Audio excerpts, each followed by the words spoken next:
직접 범하는 죄에서 우리는 두 가지를 생각해야 된다. 범죄의 단계와 다양성이다. 자, 이 부분부터 굉장히 좀 탁월하죠. 우리가 범죄함에 대해서 생각할 때요, 두 가지를 생각해야 된다는 거예요.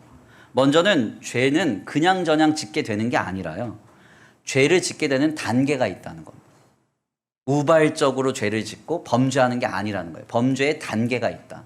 그리고 신자가 죄에 빠질 때는 다양한 각도와 다양한 어떤 상황 속에서 죄에 미혹된다는 거예요. 그래서 신자가 죄를 짓지 않기 위해서는 범죄의 단계와 다양성에 대해서 깊이 숙고해 봐야 된다고 그는 말합니다. 단계는 네 단계이다. 첫 번째는 유혹이다. 이로써 사람이 죄로 유혹을 받는다. 이것은 사탄이 악을 불어넣어서 일어나는 것이다. 유혹은 두 부분으로 되어 있다. 갈라놓는 것과 유인이다. 갈라놓는 것은 악을 받아들일 때 일어나는 첫 번째 생각이다. 유인이란 처음에 악한 생각을 받아들이고 그것을 한동안 기분 좋게 간직하여 의지와 감정들을 범죄하는 대로 자극하는 것이다. 자, 이 부분도 너무 기가 막혀요. 저 혼자 기가 막히면 안 되는데. 네. 죄가요, 우리에게 찾아오면요, 가장 먼저 어떤 일이 벌어지냐. 첫 번째 단계인 죄의 유혹이 나타나요. 유혹은 뭐냐?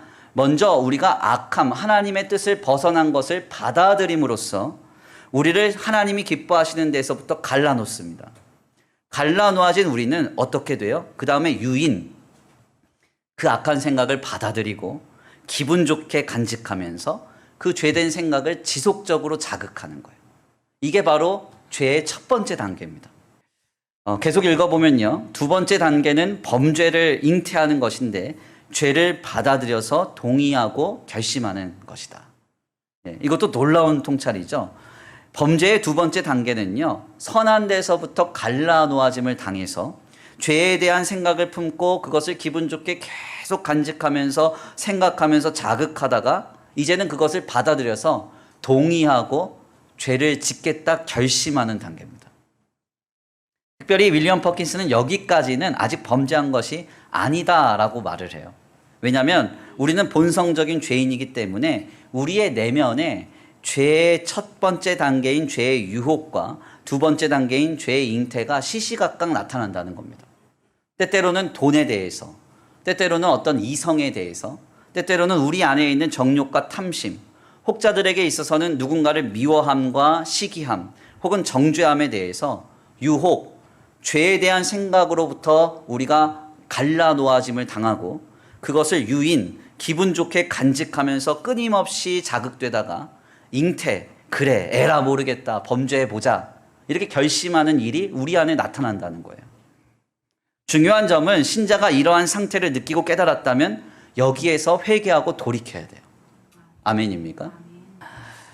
여기서 더 나아가면요, 그런데 제 세 번째 단계에 이르게 돼요. 계속해서 윌리엄 퍼킨슨의 글을 읽어보면요, 세 번째 단계는 범죄의 해산이다. 이것은 죄의 실행으로서 영혼의 능력과 육체의 힘을 사용하여 이루어진다. 이제는 범죄를 실행한 거예요. 그리고 나서 네 번째 단계를 윌리엄 퍼킨슨이 이렇게 설명해요.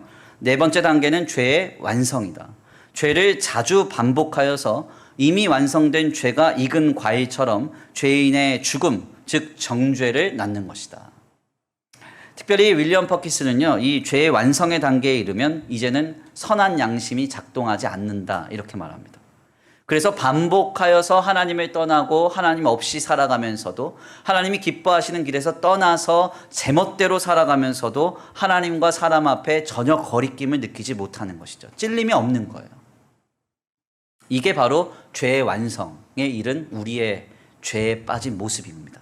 본문 말씀을 통해서요, 죄가 미치는 7가지 영향이 무엇인가를 말씀을 통해 발견합니다. 죄는 우리에게 7가지의 영향을 미쳐서 우리를 완전히 무너뜨립니다. 먼저는 죄인으로 살게 만들고요, 마음과 동기, 의지와 입을 악하게 만들어서 타인과의 관계와 하나님과의 관계를 망쳐놓습니다. 특별히 이 죄는 느닷없이 내게 나타나고 결실되는 것이 아니라 네 단계, 죄의 유혹과 죄의 잉태와 그리고 범죄의 해산과 죄의 완성의 단계를 거쳐서 철저히 나를 잠식시키고요, 하나하나 나를 무너뜨려서 우리를 죄와 사망으로 인도합니다. 하나님의 뜻을 떠나게 만들고 하나님의 뜻을 떠나서 살아가다가 결국 끌려다니는 종된 인생을 살아가게 만들어요. 우리는 결코 이 죄에 넘어져서는 안 됩니다. 지금 당장 이 죄를 해결해야 돼요. 어떻게 해결할 수 있습니까? 순간순간 죄의 영향과 죄의 단계가 깨달아질 때마다 우리를 위하여 죽으신 예수 그리스도를 생각하고 그분의 십자가 보혈 아래 나아가서 진정으로 회개해야 돼요. 하나님과 동일한 본질이시고 유일한 하나님의 아들이 나를 위해 죽으셨어요. 아멘입니까? 내 유일한 소망이고 기대고 내 기쁨 되신 예수께서 내 죄를 해결하시기 위해서 죽으셨어요. 내가 죽었어야 하는 그 자리에서 나를 죄에서 건지신 그 보혈의 능력과 은혜를 발견하고요. 지금 당장 모든 범죄함과 악에서 우리는 돌이키고 떠나가야 됩니다. 매일매일 예수 그리스도의 십자가 보혈 아래서 진정한 회개를 이룰 수 있게 되길 간절히 축원합니다.